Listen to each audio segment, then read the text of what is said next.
You clicked on this because you are desperate for something right now. I know that. You would not have arrived here if you were indifferent. The thumbnail spoke to what you feel every day. That ache, that clawing inside your chest that says, if I could just have it, if I could just make it happen, if I could just get through to the other side of this wanting, I would finally be at peace.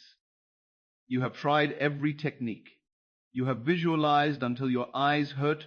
You have affirmed and scripted and let go and reclaimed and done all the things that should work. And yet the more you want it, the more it recedes. The more you reach, the more it floats away like smoke through your fingers. And somewhere deep in the middle of all that effort, you began to suspect something unbearable. That maybe it is the wanting itself that keeps it away from you. Maybe the very thing you thought was your fuel has been your anchor. And you would be right. I tell you plainly now, the wanting is the problem, not the desire, the wanting. There is a difference, and it is the difference between everything and nothing. That is what we are going to unravel together today. Welcome. If you are new here, this channel exists for one reason only, to bring you into living contact with the teachings of Neville Goddard, not as philosophy or theory, but as the actual operating principle of your existence. I do not speak to entertain your curiosity. I speak to those who are ready to apply this, who are willing to stand still long enough to see what they have been doing and what they must now do instead. Today we are looking at something subtle and devastating.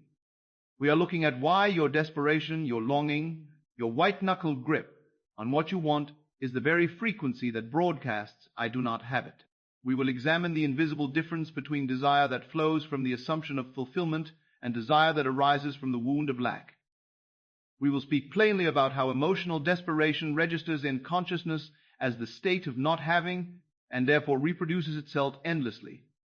And then, most importantly, I will give you the way out. Not theory, practice. The bridge from wanting to having. Let us begin. Let me ask you something. Let me ask you something. When you imagine your desire, what is the feeling underneath it? I do not mean the surface thrill or the hopeful rush. I mean what is really running beneath the imagery. Is it relief? Is it desperation? Is it desperation? Is it the feeling of finally I will have this, finally it will be real, finally I will be safe or loved or free or worthy? If that is what you feel, you are not imagining from the wish fulfilled. You are imagining from the wish unfulfilled, and you are doing it over and over again, rehearsing lack in high definition.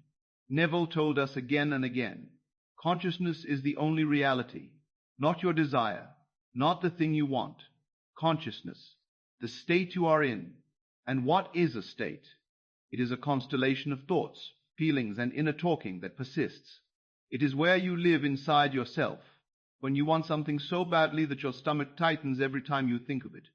When you check and scan and hope and beg, you are not in the state of having it. You are in the state of not having it. And that state, I tell you, is what you are manifesting with flawless precision. This is not cruelty. This is law. The law does not care about your effort. It does not reward strain. It reflects, it hardens into fact the inner conversations you sustain, the feeling you return to most often, the silent assumption beneath your thoughts. If your assumption is, I need this, I must have this, why is it not here yet? Then that is the reality you are building, not the thing, the needing of the thing. Do you see the trap? You think your desire proves you believe in it. You think the intensity of your longing is evidence of faith. It is not. It is evidence of doubt. Because if you truly had it in consciousness, you would not be wanting it. You would be living from it. Neville once said in a lecture, I believe it was in 1948, that most people come to this law with an enormous intensity of desire and wonder why nothing changes. He said the intensity is the very thing that defeats them, because intensity in this context is fear dressed up as passion. It is the feeling of I cannot bear to be without this any longer. And that sentence, that inner sentence, is your prayer. It is what you are decreeing. I am without this. I cannot bear it. And the law says yes, so it is. Now I know what you are thinking. You are thinking, but Neville also said we must desire. That desire is the spring of action, that God himself is infinite desire. And that is true. But there are two kinds of desire, and one leads to manifestation and the other leads to madness. The first is desire that springs from the awareness of who you are. It is the desire of God in you, the impulse to express more, to expand, to experience the fullness of your own being in three-dimensional form. That desire is light. It is creative. It is without anxiety. It is creative. It is without anxiety. It does not need to control the when or the how, because it knows. The second kind of desire is the desire of the ego in lack. It is the cry of incompleteness, the grasping of fear, the hunger of someone who believes they are separate from what they want. That desire is heavy. It contracts. It suffocates. And the more you feed it, the more it grows, and the farther away your desire seems to move. Think of it this way. If you were already wealthy, truly wealthy in consciousness, and someone said to you, imagine having money, you would do so easily, playfully, without shred of need. It would be like imagining your next meal when your pantry is full, natural, assumed. But if you are broke, actually broke and terrified, and you try to imagine wealth, what happens? You clench, you hope, you beg the image to be real. You are not imagining from wealth. You are imagining toward it, which means you are imagining from poverty. The imagining itself is laced with the feeling of not having, and so the imagining, in no matter how vivid, only deepens the groove of lack. Let me tell you a story. A woman once came to one of Neville's lectures in Los Angeles. This would have been in the early 1950s. She had been trying for 2 years to manifest a marriage proposal from a specific man. 2 years. She visualized every night. She saw the ring. She felt his arms around her. She heard him say the words. And nothing happened. Worse than nothing. He grew distant.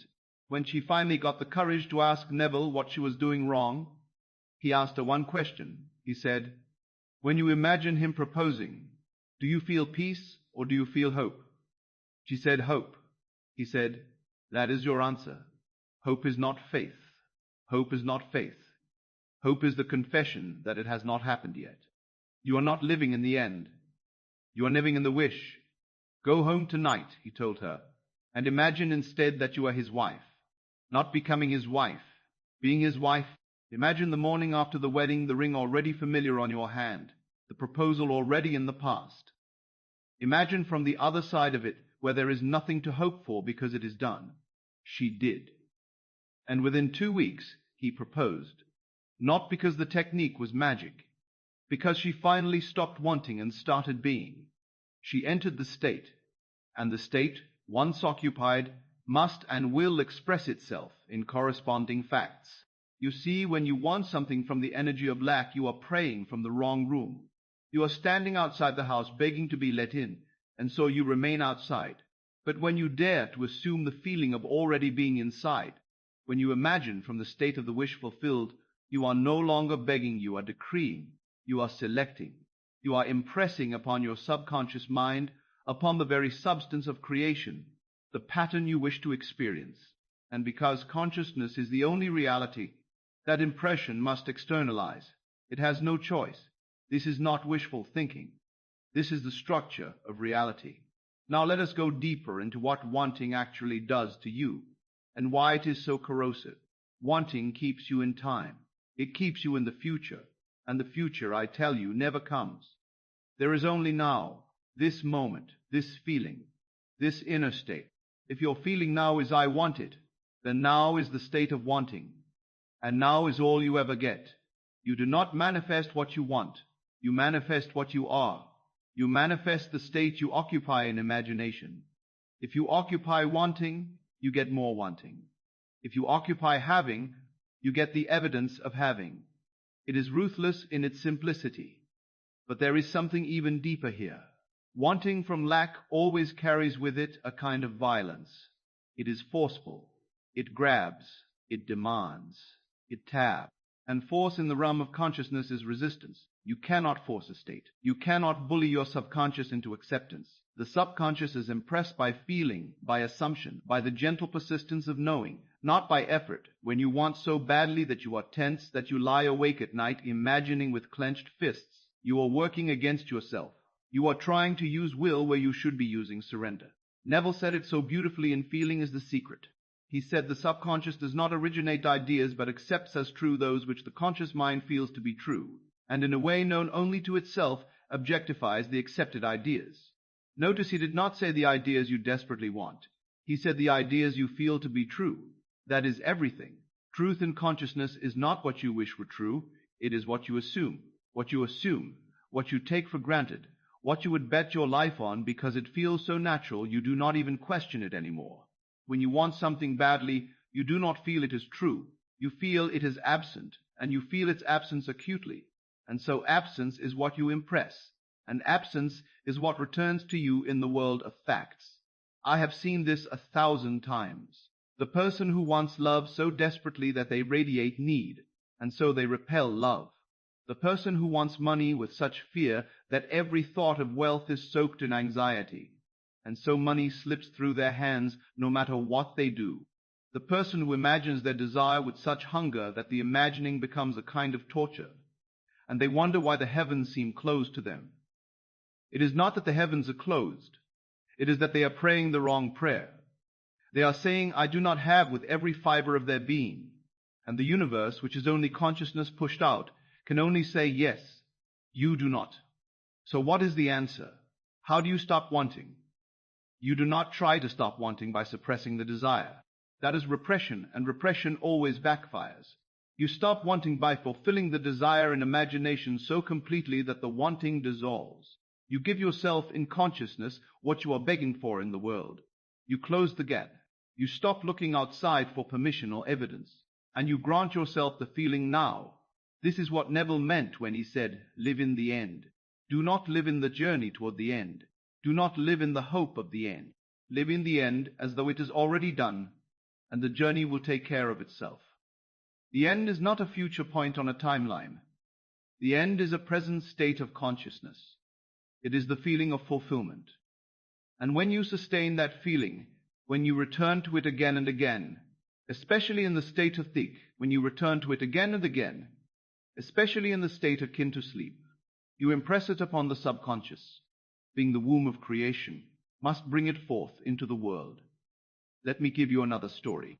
There was a man, and Neville spoke of him often, who wanted to go to Barbados. He had no money, no means, no rational way to get there. But instead of imagining himself trying to get there, or imagining himself wanting to be there, he imagined himself wanting to be there. He imagined himself already there. He imagined himself already there. He lay in his bed in New York, and he felt the tropical air. He heard the waves. He imagined climbing the gangplank off the ship, not onto it. He imagined arrival, not departure. He lived from Barbados in his mind, and one night in his imaginal act, he went so deep into the feeling that he felt the solidity of the dock beneath his feet. And he said to himself, thank God I am actually here. He felt gratitude, relief, satisfaction. And shortly after that, circumstances unfolded that not only got him to Barbados, but paid him to go. Now the point is not the mechanics of how it happened. The point is that he stopped wanting. He started being. He entered the state, and the state, once entered with feeling, became his reality. That is the principle. That is what you must do. But here is where it gets tricky, and this is where most people stumble. You think you can imagine from the end, while still emotionally living in the lack. You think you can do your scene at night and then spend all day worrying, checking, doubting, complaining, and that somehow the few minutes of visualization will overpower the hours of contradictory inner talking. It will not. The few minutes are good. They are the seed. But if you water the seed with doubt all day long, it will not grow. Your inner conversations, the things you say to yourself silently as you move through your day, these are what sustain your state. If you are constantly saying, why is it taking so long, why is nothing changing, I cannot see how this will happen. What if it does not work? Then those are the assumptions you are feeding. Those are the states you are inhabiting. And those states will outpicture themselves, no matter what you visualize at night. So the real work, the work that actually changes everything, is not just the imaginal act. It is the disciplined refusal to return to the state of wanting during your waking hours. It is the moment-by-moment choice to think from the wish fulfilled, to speak from the wish fulfilled, to feel from the wish fulfilled, even when the senses scream otherwise. Especially when the senses scream otherwise, because the senses only report the past. They only show you what has already been impressed. If you react to the senses, you remain in the loop. But if you deny them in favor of your imaginal act, if you remain faithful to the state you have chosen, you break the loop. You impress a new pattern. And that pattern must in time become your reality. Now I want to address something directly, because I know it is in your mind. You are thinking, but I have been visualizing, I have been affirming, I have done everything, and it still has not come. What you are really saying is, I have been wanting in high definition, because if your visualizing is soaked in desperation, if your affirming is laced with doubt, if your inner dominant feeling is still, I need this to happen, you have not been living in the end. You have been living in the trying. And trying is the confession of effort without assumption. It is doing without being. And this law does not respond to doing. It responds to being. Neville once said, and I am paraphrasing here, that you could spend 1,000 hours imagining, and it would do you no good if you do not feel it real. Feeling is the secret, not visualization, not repetition, not intensity. Feeling, and not just any feeling. The specific feeling of the wish fulfilled, the naturalness of it, the relief, the quiet satisfaction that comes when you no longer need to chase because you already have. So how do you cultivate that? How do you move from wanting to having when every particle of your present reality tells you that you do not have it? You start by recognizing that your present reality is not the truth. It is the shadow. It is the outcropping of yesterday's consciousness. It has no power except the power you give it by reacting to it. The truth is what you are conscious of being now. If you dare to assume you are now the person who has your desire, if you dare to feel that assumption as true despite all evidence to the contrary, that assumption will harden into fact. Not because you deserve it, not because you worked hard, but because consciousness is the only reality, and what you are conscious of being, you must experience. Let me take you now into the practical application of this. I want to give you a way to do this tonight and every night until the feeling becomes natural to you. Tonight, when you go to bed, you are going to do something different. You are not going to imagine getting your desire. You are not going to imagine the moment it arrives. You are going to imagine the moment it arrives. You are going to imagine from a moment after it has already arrived.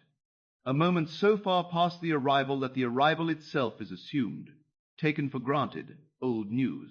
You are going to imagine a scene that implies the wish is already fulfilled, and you are going to loop that scene until you feel the satisfaction of it in your body. Here is how you do it. Lie down. Close your eyes. Relax your body completely. Take a few deep breaths and let the day fall away. Now bring to mind your desire. Do not picture yourself wanting it. Picture yourself having it. What would you be doing if it were already yours? What would be different in your life? What would you be doing if it were already yours? What would be different in your life? What simple natural action would imply that this is now a fact? Let us say you want a specific job. Do not imagine the interview. Do not imagine getting the call. Imagine yourself at the desk on your 3rd week of work. Imagine a colleague walking by and saying, "Hey, how are you settling in?" Imagine yourself smiling and saying, "I love it here." Feel the familiarity. Feel the ease. This is not new. This is your life now. Let that feeling soak into you. Or let us say you want a relationship. Do not imagine the first date. Do not imagine the confession of love. Imagine waking up next to them on a Sunday morning. Imagine the weight of their arm across you. Imagine the smell of coffee brewing and the sound of their voice from the other room calling your name. Let it be so natural, so mundane, that it is boring. That is the key. The wish fulfilled is not exciting. It is natural. Loop this scene. Do not let your mind wander to doubt or to the how or the when. Just loop the scene. Feel it, hear it, touch it, and as you loop it, let yourself feel the inner knowing that this is done. Not coming, done. You are not hoping, you are remembering. You are remembering, you are remembering in imagination what is already true in consciousness. Do this until you fall asleep inside the feeling. That moment, the moment you drift off inside the wish fulfilled, is the moment of conception. That is when the seed is planted. And once planted, it must grow. You do not dig it up to check on it. You do not water it with doubt. You leave it alone. You go about your day knowing it is done, and will let the invisible do its work. But here is the part most people miss. The next morning, when you wake up and the desire is not yet visible in your world, you will be tempted to collapse back into wanting. You will be tempted to say, well, that did not work. Nothing has changed. And if you do that, you abort the process. You must wake up and continue to think from the wish fulfilled. You must refuse to react to the absence in the outer world. You must say to yourself, it is done. I do not know how. I do not know when, but I know it is done, because I have felt it, and feeling is the secret. This is where discipline comes in.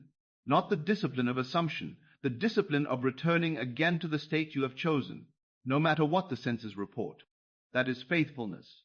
That is what it means to walk by faith and not by sight. You are loyal to the invisible, to the imaginal act, to the feeling you cultivated in the silence of your own mind, and you let that be more real to you than anything the world shows you.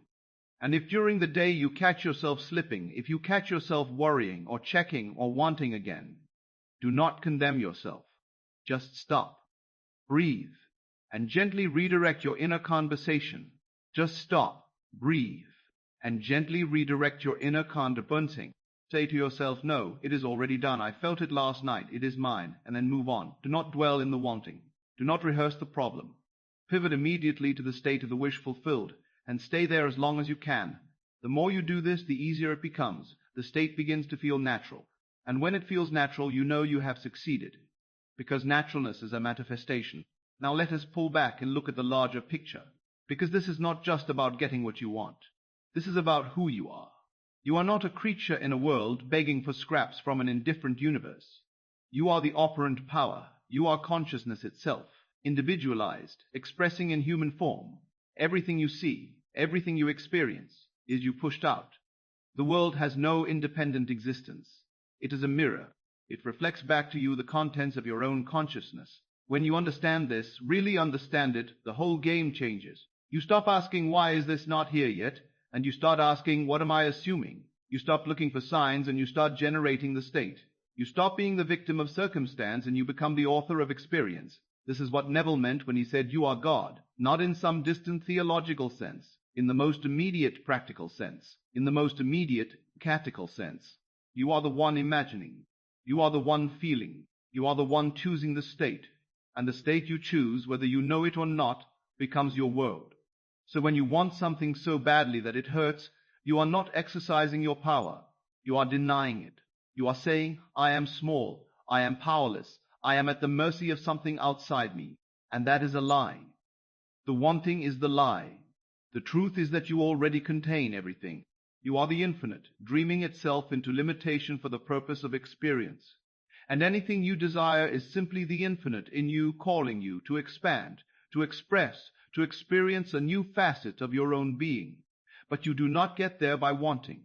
You get there by assuming, by daring to claim in consciousness what the senses deny, by feeling it real before it is real, and trusting that the feeling, sustained in faith, will crystallize into fact. That is the Raz. That is the law. And it has never once failed anyone who truly applied it. I know this is hard. I know that when you're in the pit of desperation, when you have been waiting and trying and nothing seems to move, it feels impossible to stop wanting. But I tell you, the very moment you stop wanting and start knowing, everything shifts. Not out there, in here. And the shift in here is the only shift that matters, because the outer world is only ever a delayed reflection of the inner. So tonight, do not want. No. Do not hope. Assume. Do not beg, claim, and do it in the quiet of your own mind, where no one can see and no one can judge. Do it in the secrecy of your imagination, where you are free to be anything, to have anything, to assume any state you wish, and then live from that state, walk in it, talk in it, think in it, until it becomes so natural that you forget you ever wanted it, because now you simply have it. That is the teaching. That is the way. And I promise you, if you do this, if you truly do this with persistence and feeling, you will see your desire manifest in ways that will astonish you. Not because you worked hard, not because you earned it, but because you earned it, but because you assumed it, and assumption, when felt as true, becomes fact. That is the law. You are not here by accident. You are drawn here by accident, You were drawn here by sit-assuming and ready to stop struggling and start assuming. Something in you knows that the wanting has been the prison, and that the way out is not more effort, but more faith. Faith in your own imagination. Faith in the feeling you generate in the dark. Faith that consciousness is the only reality, and that what you are conscious of being, you are, and you will see. So let the wanting go. It has served you long enough. It has shown you what you do not want to be anymore. Now choose what you do want to be. Choose the state of the wish fulfilled. Enter it, occupy it, live in it, and watch as the world rearranges itself to reflect the new you. Before we close, I want to leave you with one single practice to carry forward. Every time you catch yourself wanting, and you will catch yourself many times, I want you to stop and say this silently to yourself. It is already done. I do not want it. I have it. And then feel that. Even if it is just for 5 seconds, feel the relief. Feel the satisfaction. Feel the doneness of it. Do that every time the wanting arises, and you will train yourself out of the state of lack and into the state of fulfillment. It is simple, it is subtle, and it works. The wanting was never the fuel, it was the brake. You have been pushing the gas and the brake at the same time, wondering why you are not moving. Now you know. Release the brake. Stop wanting. Start knowing. And let the law do what it does, which is to reflect back to you, always the state you have chosen to occupy. You are the one. You have always been the one, and the moment you stop reaching and start resting in the knowledge that it is already yours in consciousness, that is the moment the outer world begins to conform. Not might, will. Because that is the law. Go now and apply this. Not tomorrow. Tonight, as you fall asleep. Live in the end. Feel it done. And let that be the last thing you impress upon your subconscious before you drift into sleep. That is your work. That is your work. That is your power. And that is how you stop wanting and start having. Thank you for being here. Thank you for listening. And I will see you in the next one.